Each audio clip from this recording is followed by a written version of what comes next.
विद्यार्थी मित्रांनो, मराठीच्या या तासिकेत तुमचे हार्दिक स्वागत. आणि आज आपण शिकणार आहोत इयत्ता 10वीचा पाठ क्रमांक 13, मॉरिशस. मॉरिशस सागर दर्यातले साखर बेट हा आपला पाठ आहे. आणि त्याचे लेखक आहे दत्ता नायक. 1954 या वर्षी त्यांचे जन्म झाले. दत्ता नायक एक खूप सुप्रसिद्ध लेखक, बहुत अच्छे मुसन्निफ यानी गोव्यातील एक उद्योजक आहे. गोवा में उनका एक बहुत बड़ा उद्योग चलता है, बिजनेस चलता है कोई कभी. आणि त्यांनी खूप सारी सामाजिक कार्य केलेली आहेत. त्यांनी मराठी, कोंकणी आणि इंग्रजी भाषेतून ग्रंथ निर्मिती केलेली आहे. उनकी अक्सर किताबों के जो नाम है वो भी हमको इंग्लिश में ही मिलेगी. जैसे देखिए यहाँ पर अनकॉमन वेल्थ, अरबियन डेज और द जंगल स्कूल, ये उनकी इंग्लिश किताबों के नाम है जो कि मराठी में ही लिखी हैं लेकिन उनके नाम इंग्लिश हैं. तर विद्यार्थी मित्रांनो, आपण हा पाठ वाचायला सुरू करूया. आणि त्याच्या अगोदर मॉरिशस हे काय आहे त्याच्या या पाठात लेखकांनी थोडक्यात एक त्यांची ओळख दिलेली आहे लेखकांची आणि या मॉरिशस देशाची. मॉरिशस एक देश आहे. सागर दर्यातले साखर बेट म्हणजे तो एक बेट आहे. मॉरिशस एक बेट आहे. बेट म्हणजे उर्दू में इसको कहते हैं जजीरा आइलैंड. साखर का मतलब आपको मालूम होगा शक्कर. तो इस मॉरिशस को इंग्लिश में दूसरा नाम कहते हैं स्वीट आइलैंड, यानी शक्कर का जजीरा. क्यों कहते हैं? क्योंकि वहां पर गन्ने की पैदावार बहुत ज्यादा होती है. सागर दरियातले मतलब क्या कि समंदर के दरिया में, यानी दरिया का मतलब भी समंदर ही होता है. यहाँ पर बहुत बड़े दरिया, बहुत बड़े समंदर के बीच ये एक देश है, ये एक जजीरा है, बेट है. और यहाँ पर गन्ने की पैदावार ज़्यादा होती है इसलिए इसको साखर बेट कहते हैं, मीठा जजीरा. तो मॉरिशस के बारे में हम अब कुछ पढ़ने जा रहे हैं. इसके पहले मैं कुछ बता दूं कि मॉरिशस में कुछ यूरोपियन, कुछ अफ्रीकन और ज़्यादातर भारतीय लोग मौजूद हैं. यूपी और बिहार से ताल्लुक़ रखने वाले, इसलिए वहाँ पर अंग्रेज़ी, हिंदी और उसके साथ साथ जो है तो भोजपुरी भाषा भी बोली जाती है. तर विद्यार्थी मित्रांनो, आपण हा पाठ वाचायला सुरू करतो. मी वाचतो आणि तुम्ही आपल्या पुस्तकेत बोट ठेवा आणि त्याचबरोबर एक पेन्सिल घेऊन तुम्ही त्या शब्दांचा अर्थ मराठी आणि किंवा उर्दूमध्ये लिहू शकता. आप उसको अल्फाज का मायने जो है मराठी के साथ या हिंदी में और उर्दू में भी लिख सकते हैं. भारतीय महासागराच्या अथांग दर्यात, भारतीय महासागर आपको मालूम होगा हिंद महासागर को कहते हैं. अथांग यानी कि बेहद, बहुत बड़ा. दर्यात, बहुत बड़े दरिया में, जिथे नैऋत्य मान्सूनचे ढग दिसतात. नैऋत्य मतलब ऐसी सिमत जो मगरिब और जुनूब के दरमियान होती है. आप लोगों को मालूम होगा नक्शे में अगर हम देखें तो क्रॉस बना होता है. क्रॉस में ऊपर की तरफ हमेशा शुमाल होता है और नीचे की तरफ जुनूब. तो मशरिक, मगरिब, शुमाल, जुनूब को मराठी में जो है आप लोगों को पता ही है पूर्व, पश्चिम, उत्तर, दक्षिण कहते हैं. तो उत्तर यानी कि पश्चिम और दक्षिण, पश्चिम यानी कि मगरिब, दक्षिण यानी जुनूब, दोनों के दरमियान जो हिस्सा होता है उसे जो है हम नैऋत्य कहते हैं. उर्दू में इस सिमत को जुनूब मगरिब कहते हैं और यहाँ पर नैऋत्य कहते हैं. देखिए हम एक शक्ल की तरह से और नक्शे में आपको दिखाता हूँ कि ये जजीरा कहाँ मौजूद है और सिमतों के नाम भी हम इसमें देखते हैं.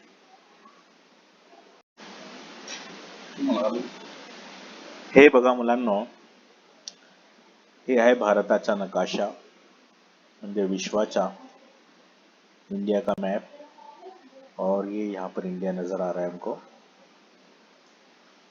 इसको थोड़ा हम जूम करेंगे. यहाँ पर मुंबई है। अब यहाँ से हम नैऋत्य की दिशा में यानी मगरिब जुनूब मगरिब की दिशा में जाएंगे। सबसे पहले यहाँ पर दिशा समझ लें कि मशरिक इस तरफ है भारत के, मगरिब इस तरफ, शुमाल इस तरफ और जुनूब इस तरफ। मराठी में पूर्व, पश्चिम, उत्तर, दक्षिण। तो उत्तर, पश्चिम, यहाँ आप देखिए पश्चिम और यहाँ दक्षिण, इसके बीच वाली डायरेक्शन में अगर हम जाएंगे इस तरफ, तो यहाँ पर अफ्रीका का खंड है। अफ्रीका खंड के करीब ही मडागास्कर एक बहुत बड़ा आइलैंड है। उसके करीब देखेंगे हम दो छोटे छोटे आइलैंड नजर आएंगे। ये दो छोटे छोटे रियूनियन और एक है मॉरिशस। यहाँ है मॉरिशस। इसको जूम करने पर हमको नजर आएगी इसकी राजधानी पोर्ट लुइस।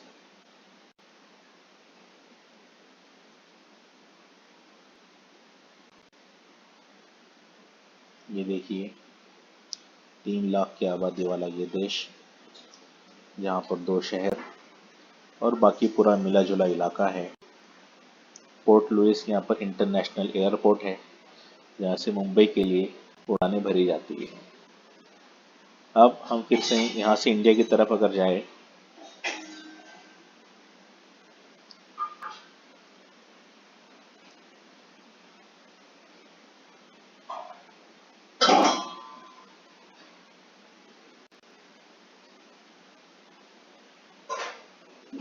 देखिए यहाँ पर इंडिया आ गया।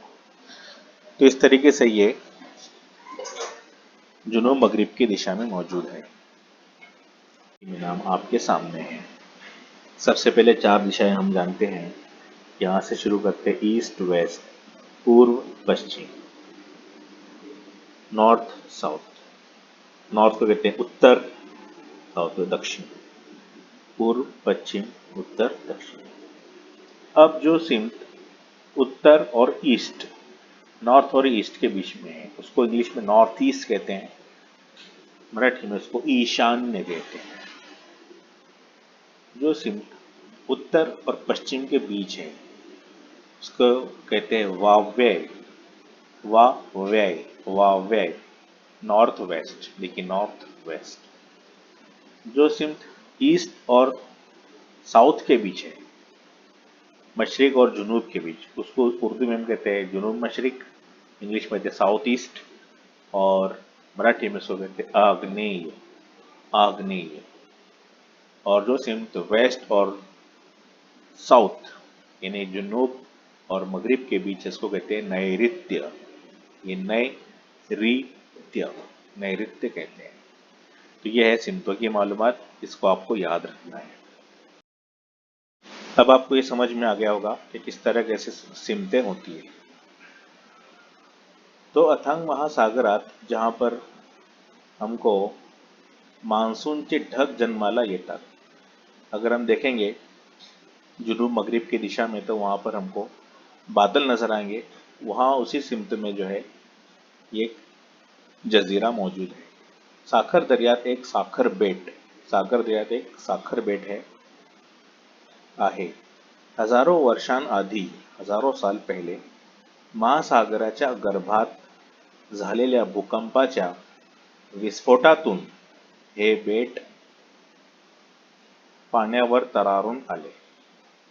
ये कह रहा है कि आज से हजारों साल पहले, हजारों वर्षांआधी महासागराच्या गर्भात, जो हिंद महासागर है उसके पेट में भूकंप आया, यानी कि इसकी तह में। उस भूकंप के विस्फोट की वजह से हे बेट पाण्यावर तरारून आले। ये मिट्टी का एक, जमीन का टुकड़ा जो कहीं से कट गया होगा, वो तैरते हुए पानी के ऊपर आ गया।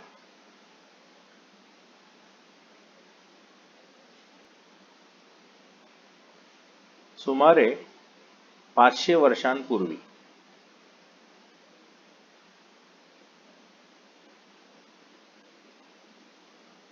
म्हणजे 16व्या शतकापर्यंत, 16वी सदी तक मानवाचे पाऊल या बेटावर पडले नव्हते।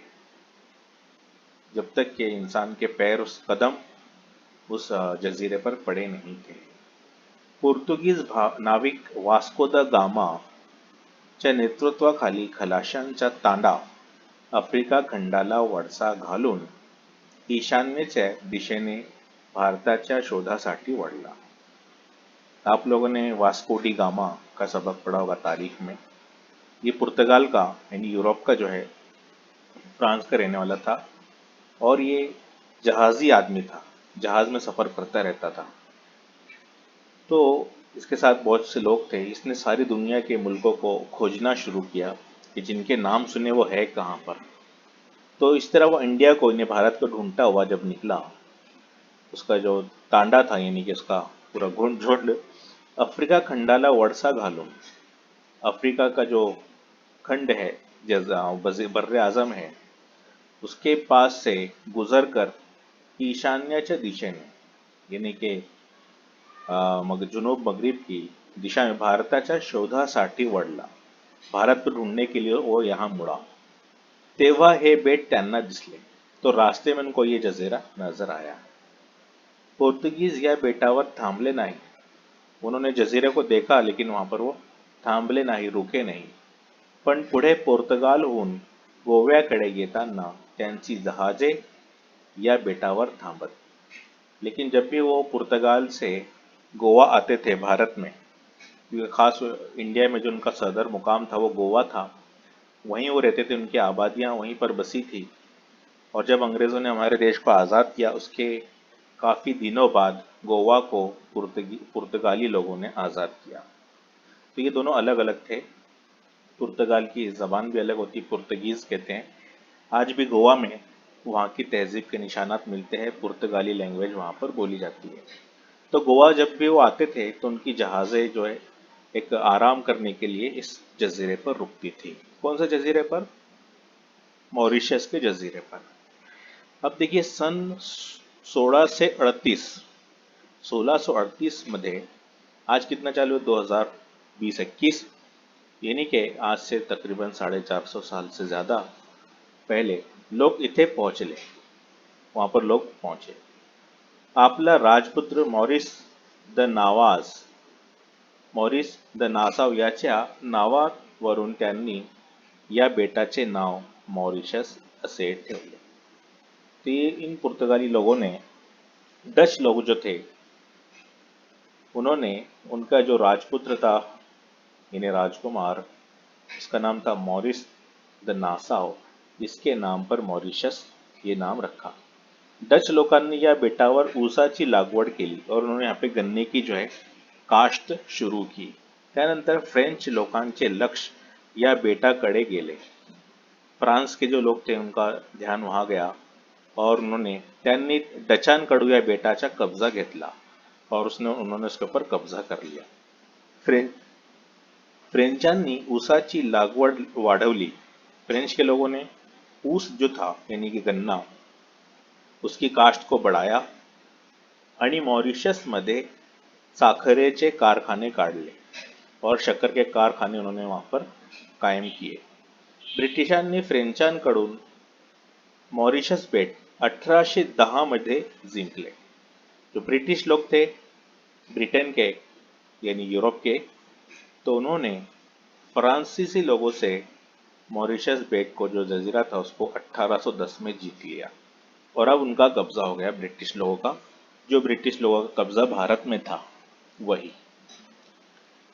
पोर्ट लुई ही मॉरिशस की राजधानी है। ये उसकी तारीख थी इस पिछले पैराग्राफ में, कब बसा, कब लोगों की आमद शुरू हुई। अब दूसरे पैराग्राफ में देखेंगे वहाँ की खास बातें। पोर्ट लुई ये वहाँ की राजधानी का नाम है। तिथे कुली घाट आहे, वहाँ पर एक जगह है कुली घाट। पोर्ट लुईच्या बंदरात जिथे भारतीय लोग उतरले, कि जहाँ पर बंदरगाह है वहाँ पर इंडिया के लोग उतरे थे, उसी को कुली घाट का नाम दिया गया। तोच हा कुली घाट कलकत्ता, मद्रास म्हणजे चेन्नई, मुंबई बंदरावरून जे लोग पोर्ट लुईच्या बंदरात उतरले, देखो कहाँ से, कलकत्ता से, मद्रास से और मुंबई के बंदरगाह से यहाँ से चढ़ने वाले लोग वहाँ उतरे। त्यातील कोणीच भारतात परतले नहीं। जब वो लोग वहां पहुंचे, कुछ तो ब्रिटिश की जो सरकार थी उन्होंने वहां छोड़ा, कुछ लोग ऐसे ही उनके साथ चले गए कि देखेंगे, पता नहीं, हो सकता है कि यहाँ जितना अंग्रेजों को तकलीफ हो रही है वहाँ राहत और आराम मिलेगा, ये सोचकर चले गए होंगे। लेकिन जो गए वो वापस नहीं आए। ते सर्वजण मॉरिशस मध्ये स्थायिक झाले। वहाँ के वो स्थायिक हो गए, वहाँ पर हमेशा के लिए कायम हो गए। आपल्या रक्ताने, घामाने त्यांनी उसाचे मळे शिंपले। अपने खून और पसीने से उन्होंने जो उसके खेत थे, उसकी काश्त गन्ने की, उसको बढ़ाया, उसको खूब जो है उसके ऊपर उसकी परवरिश की। त्यांची घरे, त्यांची नाती-गोती दूर कोकणात, उत्तर प्रदेशात, बिहारात, बंगालात राहिली। उनके जो नाती गोती, उनके जो पोते, नवासे, औलाद की औलाद, उनके बच्चे, वो सब यहाँ कोई कोकण में महाराष्ट्र के, कोई उत्तर प्रदेश, कोई बिहार, कोई बंगाल में वो उनका इंतज़ार करते करते रह गए। और अब उनके औलाद की औलाद और जो है उनकी नस्लें आगे चलती रही। नाती टूटली, उनके ताल्लुकात ख़त्म हो गए, रिश्तेदारियाँ ख़त्म हो गई, और उनके आने वाले बच्चे जो उनको भूल गए कि कौन हमारे यहाँ से जो मॉरिशस गए थे। ते आडनावे विसरले, यहाँ तक कि उन्होंने अपने सरनेम जो थे वो भी भूल गए। त्यांनी नवी नावे घेतली, उन्होंने नए नए नाम रख लिए। मॉरिशस हा संस्कृतींचा एक मेल्टिंग पॉइंट झाला। यानी मॉरिशस जो है तहजीबों का एक मेल्टिंग, जहाँ पर आकर वो पिघल जाती है और मिल जाती है, ऐसा एक पॉइंट बन गया। स्पॉट या पॉइंट भी कह सकते हैं, यहाँ पर थोड़ी लिखने प्रिंटिंग में मिस्टेक हुई है। तो मॉरिशस एक ऐसा देश बन गया जहाँ पर अलग अलग संस्कृतियाँ आई और वो एक साथ मिलकर कोई एक संस्कृति बन गई, जिसमें इंडियन, ब्रिटिश, पुर्तगीज और सब मिलकर एक अलग संस्कृति बन गई।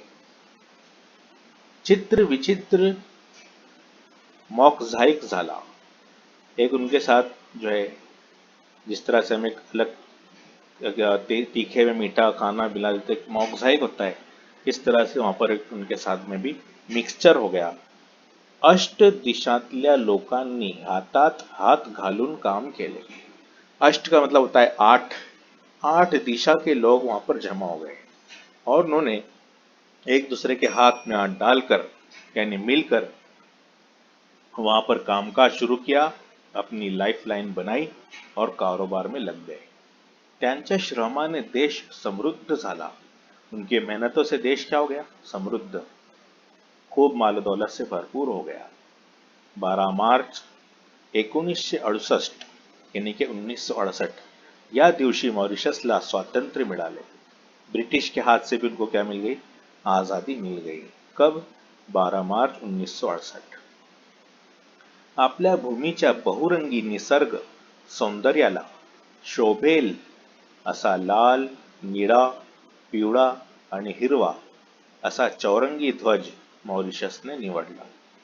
अब उन्होंने क्या किया? जब आज़ादी मिल गई तो एक झंडा भी होना चाहिए मॉरिशस का, अपना खुद का।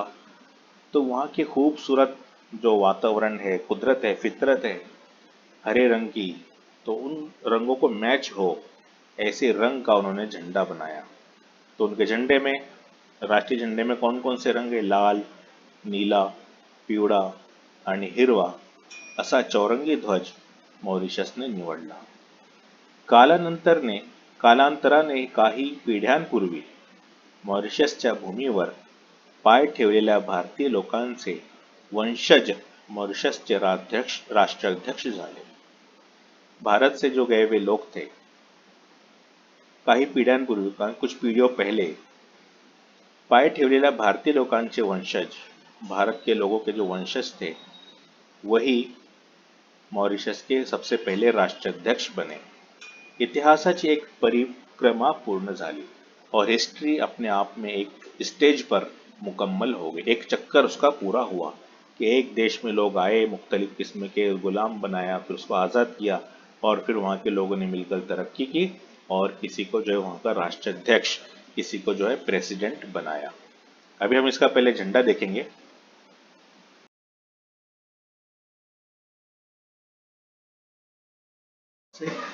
मॉरिशस मध्ये आज 52% लोक भारतीय वंशाचे आहेत. वहाँ पर जो है 52% यानी फीसद, 52% लोग भारतीय नस्ल के हैं। उर्वरित फ्रैंको मॉरिशन जो फ्रेंच से आए, फ्रांस से आए हुए हैं। एफ्रो मॉरिशन जो अफ्रीका से आए हुए हैं। एंग्लो मॉरिशन ब्रिटिश से आए हुए। भारतीय लोकांनी हजारों मैल दूर स्थलांतर करूनही, लेकिन भारत के जो लोग थे इतने हजारों मील दूर का स्थलांतर यानी शिफ्ट होने के बावजूद भी, अपना हिजरत करने के बाद भी ओठातील भाषा सोडली नाही। अपनी जो जबान थी उनके होठों पर, वो उन्होंने छोड़ी नहीं, बल्कि उन्होंने अपनी जबान को बोलना जारी रखा। भारतातून घोड्यात बसून, घोडी जी होती है छोटी नाव, घोड्यात बसून मॉरिशस मध्ये गेलेली ती भारतातील केडी, जो भारत से गए हुए केले थे, मॉरिशस मधल्या प्रत्येक भारतीयाच्या घरापुढे केळी असते। जैसे आप लोग अगर कोकण गए होंगे तो वहां देखा होगा कि हर घर के सामने कुछ पेड़ होते हैं जिनमें केले का पेड़ भी होता है। जर्द हिरव्या पानांनी अलंकृत आणि रसरशीत पिक्या केळींनी जडभारीत केळ मॉरिशस मध्ये मधल्या दर भारतीय घराच्या त्याचे भारतीयत्व देत असे। इन्हें अगर हम देखेंगे तो किसी भी घर के सामने जब हमको केले का झाड़ या पेड़ नजर आएगा तो हम ये समझ सकते हैं कि ये इंडियन है, ये भारतीय का घर है। तो देखिए यहाँ पे कुछ खासियतें बताई हैं इस पेड़ की। प्रत्येक भारतीयाच्या घरापुढे केळी असते, जर्द हिरव्या पानांनी अलंकृत, जिनके जो पत्ते हैं वो हरे और पीले रंग के होते हैं। जर्द यानी पीला, उसको उर्दू में भी जर्द कहते हैं। पान यानी पत्ते, अलंकृत सजे हुए, यानी रस रशीद रसदार पिक्या उनकी फसल, केळींनी जड़ भारित, केड़ जड़ भारित यानी आपने देखा होगा कि मतलब केले का जो बहुत बड़ा गुच्छा होता है जिसमें से 12 को तोड़ा जाता है, उसको केड़ कहते हैं। तो इस तरह से मॉरिश मधल्या दर भारतीय घराच्या समोर, हर भारतीय के घर के सामने इस तरह का केले का जो पेड़ है वो आपको नजर आएगा। अगला पैराग्राफ देखते हैं हम नेक्स्ट पेज पर। मॉरिशसला पोहोचलो, जब लेखक पहुंचे मॉरिशस में तो वहां की बात बता रहे हैं। मॉरिशसला पोहोचलो तेव्हा नुकतीच पहाट होत होती। जब हम वहां पहुंच रहे थे सुबह हो रही थी, नुकतीच अभी अभी, पहाट यानी सुबह। आभाळाच्या घुमटाखाली, आसमान का जो गुंबद है उसके नीचे पक्ष्यांची काकड़ आरती यानी उनकी चीख पुकार चालली होती, चल रही थी। सुबह सुबह के वक्त में आपको मालूम है कि चिड़िया अक्सर जो है वो जल्दी उड़ जाती है और चहचहाना शुरू कर देती है। तो परिंदों की चहचहाट वहां पे शुरू थी, सुबह सुबह हो रही थी। रात्रभर जागरण करून आताच सुस्त झोपलेल्या ऊसाच्या मळ्याच्या केसातून थंडगार वारा आपली मऊ बोटे प्रेमाने फिरवत होता।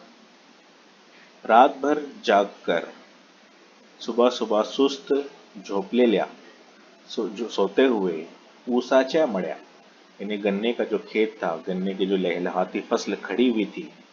केस कहा कि जो पत्ते हैं गन्ने की फसल में बहुत सारे पत्ते ऊपर नजर आते हैं, ऐसा लगता है कि किसी के बाल हो जो हवा से उड़ा रहा हो। तो केस यानी के बाल, तो ऐसा लग रहा था जैसे कोई बाल ठंडगार वार अपने बालों से ठंडी हवा निकाल रहा हो। जब हम उसके पास खड़े रहेंगे तो हमें एकदम ठंडीगार हवा महसूस होगी। ऐसे ही केले के जो मल्ला होता है या खेत होता है उसके अंदर से भी ठंडी हवा बहुत आती है। तो ऐसा महसूस हो रहा है जैसे वो ठंडी हवा के मुलायम हाथ, बोट यानी उंगलियां, मऊ यानी कि मुलायम, अपनी नर्म और नाजुक उंगलियां जो है प्यार से अपने सिर पर, हमारे सिर पर घुमा रहा हो कि जैसे बहुत अच्छा किया जो तू इंडिया से मुझे मिलने के लिए आया। ऐसा वो लेखक को कह रहा हो, उसको महसूस हो रहा था। डोंगरावरची छोटी छोटी घरे, पहाड़ पर जो छोटे छोटे घर थे, डोळे चोळत नुकतीच जागी होत होती। ऐसा लग रहा था कि जो छोटे छोटे मकानात थे वो खुद ही सुबह सुबह अपनी आंखों को मसल कर, डोळे चोड़त यानी कि अपने आंखों को मसल कर उठ रहे हैं, नींद से जाग रहे हैं। कमळाच्या पाकड़ीवर भुंगा, कमल की जो कली है, कमल के एक पत्ते पर भुंगा अलगद बसावा। भुंगा यानी कि जो अ, फूलों पे मंडलाने वाला भंवरा होता है वो है, काला रंग का भंवरा होता है, अलगद बसावा, वो आराम से बैठा हुआ है। तसे आमचे विमान मॉरिशसच्या भूमीवर उतरले। ऐसा लग रहा था कि जैसे ये सुबह सुबह का मंजर है, सब नींद से उठ रहे हैं, केले के खेत में, सॉरी गन्ने के खेत में गन्ने की फसल, और जो घर है वो भी नींद से उठ रहे हैं। फिर उसके बाद जो उनका प्लेन जमीन पर उतर गया, मॉरिशसच्या भूमीवर उतरले। पण विमानतळ कुठे होते? हमें तो कोई एयरपोर्ट नजर नहीं आ रहा था। चोहीकडे ऊसाचे मडेच मडे, चारों तरफ गन्ने के खेत नजर आ रहे थे। जणू आमचे विमान ऊसाच्या हिरव्यागार मळ्यातच उतरले। ऐसा लग रहा था कि हमारा जो जहाज है वो तो गन्ने के खेत में ही उतर रहा है, क्योंकि एयरपोर्ट तो छोटा ही है और आसपास पूरे गन्ने के लहलहाते खेत है। तो खिड़की से नजर नहीं आता नीचे क्या है, बल्कि थोड़ा सा जो है दूरी की चीजें नजर आती है। तो वहां पर नजर आ रहा था सिर्फ गन्ने के खेत और उसके गन्ने के बागात नजर आ रहे थे। यहाँ पे खेत के छोड़कर अगर बागात का लफ्ज इस्तेमाल किया जाए तो वो ज्यादा सही होगा। मले के लिए मड़या। ऐसा लग रहा था कि जो हमारा फ्लाइट है वो उसमें उतर गया। 1% लैंड एंड 99% फन, ये मॉरिशस को कहा जाता है। 1% लैंड, 99% फन, यानी 1% यहाँ की जो है जमीन है, लेकिन 99% यहाँ पर मजा ही मजा है। खाने पीने का, घूमने फिरने का, हर चीज का मजा है। ताजी हवा, कोई प्रदूषण नहीं है वहां पर, ये खास बात है। ही मॉरिशसची पर्यटकांना आकर्षित करण्यासाठी असलेली स्लोगन, ये एक इंग्लिश का स्लोगन बनाया हुआ है, मुहावरा, ताकि लोगों, पर्यटक लोग जो इसकी तरफ आकर्षित हो सके, घूमने फिरने वाले। तिला स्मरून, या देखिए, मॉरिशस मध्ये अक्षरश पृथ्वीवरचा स्वर्ग, स्मरून यानी याद करती, किस तरह याद करती है इसको लोग, अक्सर पृथ्वीवरचा स्वर्ग निर्माण केला आहे। जैसे वहां पर उन्होंने क्या किया, जमीन का जन्नत बना दिया। मॉरिशस बेटावर लहानसे आणखी एक बेट आहे। मॉरिशस से लगकर एक छोटा सा जजीरा और है, त्याचे नाव इलो सर्फ। उस छोटे से जजीरे का नाम है इलो सर्फ। आम्ही एका मोटर बोटीत बसून या बेटावर गेलो। मोटर बोट में बैठकर हम उस जजीरे पर गए जिसका नाम था इलो सर्फ, ELOSURF। इलो सर्फ बेटावर समुद्राचे स्वच्छ पानी, वहां पर जाकर देखा तो समंदर का जो पानी था उस जजीरे के किनारे बहुत साफ सुथरा पानी। आत येऊन त्याच्या निळ्या पाण्याचा एक लागून निर्माण झाला है। एक लगून के, ऐसा लग रहा है कि जैसे वहां पर उस नीले पानी से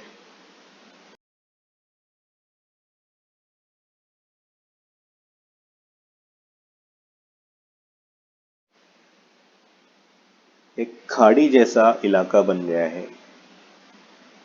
ऐसा इलाका जिसके दो जानिब जमीन हो, एक जानिब समंदर हो, ऐसा समुद्री इलाका जो है उसको हम खाड़ी कहते हैं। इंग्लिश में इसको गल्फ कहते हैं। तो पोहायला अतिशय सुरक्षित आहे, तैरने के लिए सुरक्षित है।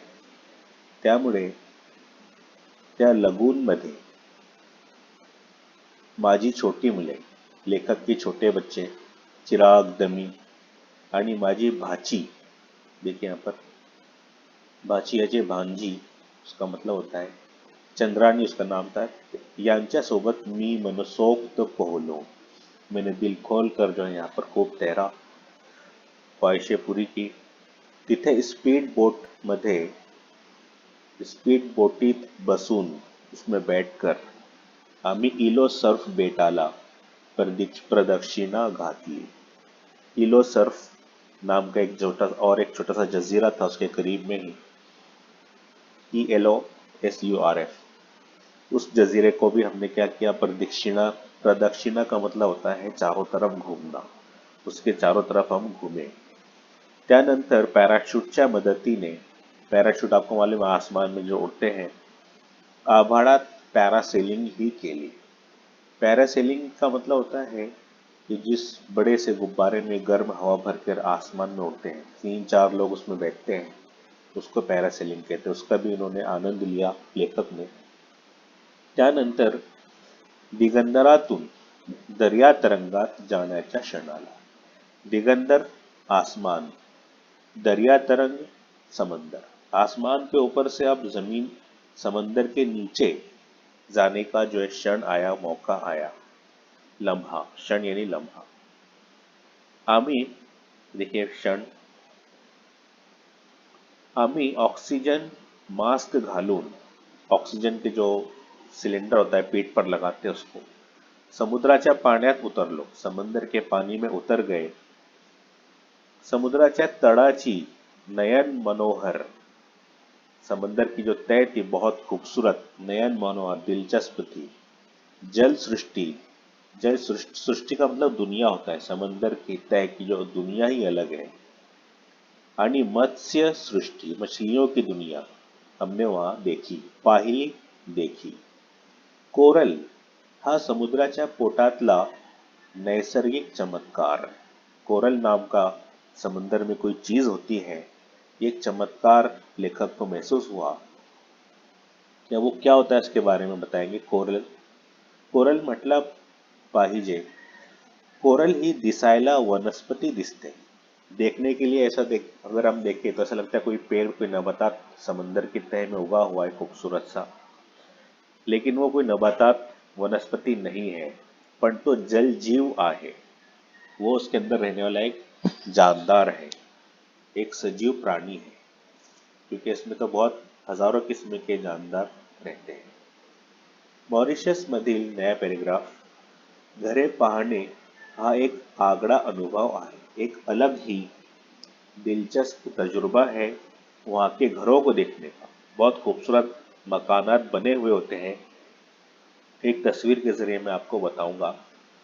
देशातील घराचे वास्तुशिल्प, जो घरों की बनावट है, म्हणजे त्या देशातील संस्कृतीच्या, उस देश की तहजीब का आईना होता है। आरसा का मतलब होता है आईना। मॉरिशसच्या घराच्या आकृतिबंध होडीसारखा, वहाँ के जो घर है उनकी आकृतिबंध यानी कि उसको हम कहते हैं ढांचा, उसकी जो शक्ल है वो होडी सारखा होता है, यानी कि किसी बोट की तरह। जणू आता नांगरलेल्या या घरांचा दोरखंड सुटूनही तरंगणारी घरे खोल समुद्रात जलफरीस जाणार आहे। जैसे कोई होड़ी जो होती है, बड़ी नाव, उसको रस्सियों से बांधा जाता है, नांगरलेला बांधे हुए, दोरखंड यानी कि रस्सियां, सुटून रस्सियों छूट कर नाव क्या हो जाती है, पानी पर तरंगनारी, पानी पर तैरने लगती है।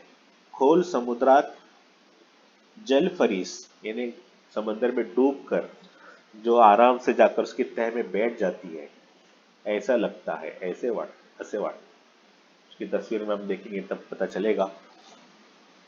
अगला पैराग्राफ, बहुतेक घरांच्या भिंतींना, बहुत सारे जो घर है उनके दीवारों को पांढरा रंग असतो, सफेद रंग ही होता है। पण घरांना हिरवी, नीली, लाल छपरे असतात। दीवारों को कैसा सफेद रंग होता है, लेकिन जो छत होती है वो अलग अलग रंगों की पाई जाती है। किसी घर को हरे रंग का छत दिया हुआ है। आप लोगों ने देखा होगा कवेलू होते हैं, उसके ऊपर तिरछे झोपड़ी की शक्ल वाले घर होते हैं, वहां पर अक्सर नीला, लाल छपरे असतात, उनकी छतों को इस तरह रंग दिया हुआ होता है। घरातून कांगारूंच्या पिलासारख्या खिडक्या आहेत। घर में जो खिड़कियां है वो भी कैसी है, ये कंगारू की तरह नजर आने वाली खिड़कियां है। बाहेर डोकावतात, जिस तरह से वो बाहर झांक रही है। घरापुढे सुंदर फूल झाडांचे परसू असतात। घरों के सामने जो है खूबसूरत फूल झाड़ होते हैं, ऐसे पेड़ जिनमें फूल लगते हैं। त्यामध्ये छोटेसे तळे आणि तळ्यात लाल नीली कमळे फुललेली असतात। तड़े मतलब एक क्यारी होती है वहां पर फूलों की, जिसमें लाल नीले कमल के फूल खिले हुए नजर आते हैं। काही घरे बंद असतात, डोळे मिटून समाधीत बसलेल्या संन्यस्त ऋषीप्रमाणे खिडक्या दारे बंद करून ती बसलेली असतात। कुछ घर जो है बंद, ऐसा लगता है कि वो साधु बन गए हैं। यहाँ पर एक लफ्ज आया है, डोळे मिटून समाधित बसलेल्या संन्यस्त। संन्यास लेने वाले जो होते हैं साधु वगैरह, इन्होंने दुनिया को छोड़ दिया, सारे संसार को छोड़ दिया और इबादत में मशगूल हो गए, उनको बोलते संन्यस्त।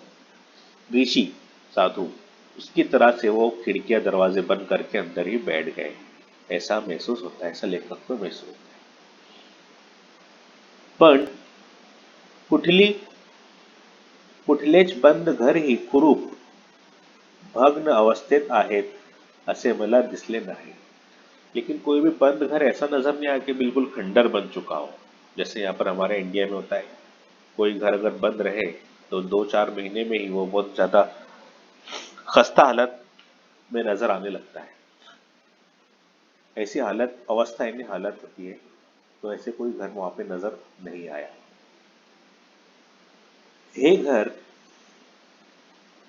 विक्रीस आहे, ये घर बेचना है, किंवा हे घर भाड्याने देणे आहे, अशा पाट्याही मला